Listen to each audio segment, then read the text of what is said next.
دیکھا کہ ایک تعطل کا شکار ہوئے یہ مذاکرات، اور اس میں آپ نے حکومت کی سنجیدگی بھی دیکھ لی کہ کس طریقے سے انہوں نے ضد کی کہ ہم جو ہے وہ اپنے مطالبات لکھ کے دیں۔ پاکستان تحریک انصاف کی مذاکراتی کمیٹی نے ان کو واضح کہا تھا کہ ہمیں اس پہ کوئی اعتراض نہیں ہے۔ طرف سے بار بار یہ بات آ رہی تھی کہ یہ بات اختیار کی نہیں ہے، یہ اقرار کی ہے، ہم یہ لکھ چکے ہیں، ہم اس پہ دستخط کر چکے ہیں، ہم اس پہ بات کر چکے ہیں۔ پاکستان تحریک انصاف کبھی بھی اپنی اس پوزیشن سے نہیں ہٹی ہے۔ 26 کے قتال کے بعد جو وزیر اعظم پاکستان کے آرٹیکل 245 کے انووک کرنے کی وجہ سے ہوا، اس کے بعد عمران خان صاحب نے ایک ونڈو آف اپرچونٹی جو ہے وہ کریٹ کی تاکہ نفرتیں خلیج جو اداروں اور عوام تک جا چکی ہے کہ قتال تک نوبت پہنچی، تو اس سے پہلے کہ یہ چیزیں ہمارے لیے بھی واپس آ کے ان نفرتوں کو مٹانا مشکل ہو جائے، انہوں نے ایک موقع فراہم کیا اور انہوں نے پہل کی اس معاملے پہ، اتنی سارے جبر، فسطائیت اور ظلم کے باوجود بھی۔ تو اس میں ہماری طرف سے تو اس سے بڑی سنجیدگی کوئی اور ہو ہی نہیں سکتی تھی کہ فارمیشن آف کمیٹی بھی ہماری طرف سے ہوئی، مطالبات بھی سامنے رکھ دیے گئے۔ ان کی خواہش تھی کہ لکھ کے دیتے، ہمیں اس پہ کوئی اعتراض نہیں تھا۔ ہماری صرف ایک ہی جو تھی وہ بات تھی، اور وہ یہ تھی کہ آپ ہماری ایکسس عمران خان صاحب تک انشور کریں۔ بھئی آپ کی ایکسس تو اپنے قائدین تک ہے،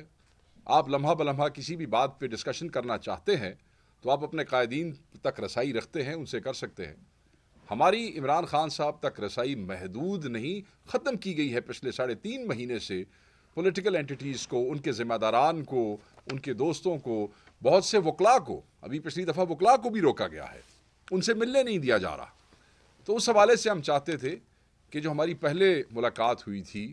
وہ جامع نہیں تھی، تفصیلی نہیں تھی۔ آپ یہ کیونکہ بہت اہم چیزیں ہیں اور اس پہ ہم ایک جامع اور تفصیلی ملاقات چاہتے ہیں، آپ وہ انشور کریں ایکسس۔ اور یہ کوئی ایسی ناجائز بات نہیں تھی، اور ہم چاہتے تھے کہ کھلے ماحول میں بات ہو، کوئی ایسا چھوٹے سے کمرے میں کوئی ریکارڈڈ سی گفتگو نہ ہو، کیونکہ ہر پارٹی کی حکمت عملی ان کے آپس میں ڈسکس کرنا یہ ان کا رائٹ ہے۔ آپ جرگوں میں بھی جاتے ہیں تو جب دو پارٹیاں آمنے سامنے ہوتی ہیں تو کئی دفعہ آپ ایک پارٹی کو کہتے ہیں کہ یار آپ آپس میں ڈسکشن کر لیں اور اس کے بعد آ کے ہم سے بات کر لیں۔ وہ یہ نہیں ہوتا کہ تم نے جو ڈسکشن کرنی ہے یہی ہمارے سامنے بیٹھ کے ہی کرو، ہم اس کو ریکارڈ بھی کریں گے اور یہیں پہ ہم تم سے بات کریں گے۔ میں یہ سمجھتا ہوں کہ وہ بھی ایک فنڈامنٹل رائٹ ہے جو کہ روکا گیا ہے، اور اس پہ ایک تعطل آیا جس کو دوبارہ عمران خان صاحب نے یہ کہہ کے کہ ٹھیک ہے آپ وہ مطالبات، حالانکہ کمیٹی کو ایکسس نہیں دی گئی، ملاقات نہیں کروائی گئی، اس کے باوجود جو ہے خان صاحب نے سنجیدگی کا جو اظہار کیا ہے، انہوں نے کہہ دیا کہ آپ یہ لکھ کے دے دیں، اور وہ جو مطالبات ہیں وہ جو تیسری نشست ہوگی اس میں لکھ کے دیے جائیں گے۔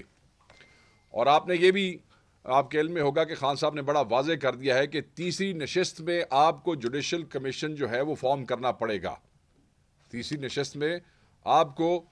جوڈیشل کمیشن فارم کرنا پڑے گا، کیونکہ اگر وہ آپ نہیں کریں گے تو ہم ابھی تک کی غیر سنجیدگی جو ہے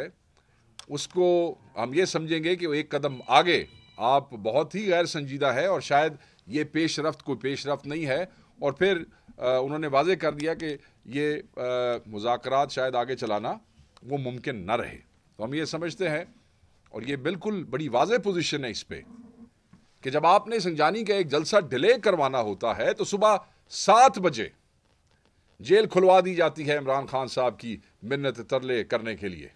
وہ کون سے جیل مینول میں لکھا ہے؟ یہ کہتے ہیں جی ہم ایسے کیسے کروا دیں، یہ کون سے جیل مینول میں لکھا ہے؟ تو وہ 7 بجے کون سے جیل مینول میں لکھا تھا؟ تو اگر وہ ممکن ہے ایک جلسے کو ڈیلے کر کے آگے لے جانے کے لیے، اور وہاں بھی خان صاحب نے بڑا دل دکھایا، اور بالکل پاکستان کے لیے انہوں نے یہ کہا کہ ٹھیک ہے ہم نہیں چاہتے کہ ایسا کوئی پوٹینشل انتشار ہو، اور وہاں پہ اس دن سپریم کورٹ میں ایک کیس بھی تھا، وہاں پہ بہت سے علماء بھی موجود تھے، تو خان صاحب نے اس کو ڈیلے کر دیا۔ تو میں یہ سمجھتا ہوں، اور ہمیں یہ کہا جاتا ہے، حکومت کی طرف سے دوستوں نے کہا کہ جی ہمیں کیوں غیر سنجیدہ کہہ رہے ہیں، یا ہمیں یہ کیوں کہہ رہے ہیں کہ ہمارا اختیار نہیں ہے۔ تو میں صرف یہاں یہ عرض کرنا چاہوں گا کہ جب آپ عمران خان صاحب سے اس کمیٹی کی ایک ملاقات نہیں انشور کروا سک رہے ہیں ہمیں بڑے دکھ سے اور افسوس سے کہنا پڑ رہا ہے کہ اگر آپ ایک ملاقات انشور نہیں کرا سکتے ہیں اس صوبے کی جیل میں جہاں آپ کا اپنا چیف منسٹر موجود ہے، تو آپ جو ہمارے اتنے بڑے بڑے 2 مطالبات ہیں، آپ ان کے اوپر عمل درآمد کیسے انشور کرائیں گے؟ سو اس پہ ایک بہت بڑا سوالیہ نشان آ جاتا ہے. ہم یہ سمجھتے ہیں کہ اپنی سنجیدگی جو ہے وہ شو کریں، اور تیسری نشست کے اندر formation of the judicial commission یہ ایک بڑا ہی لازمی جزو ہے جو مذاکرات کو آگے لے کے چلے گا.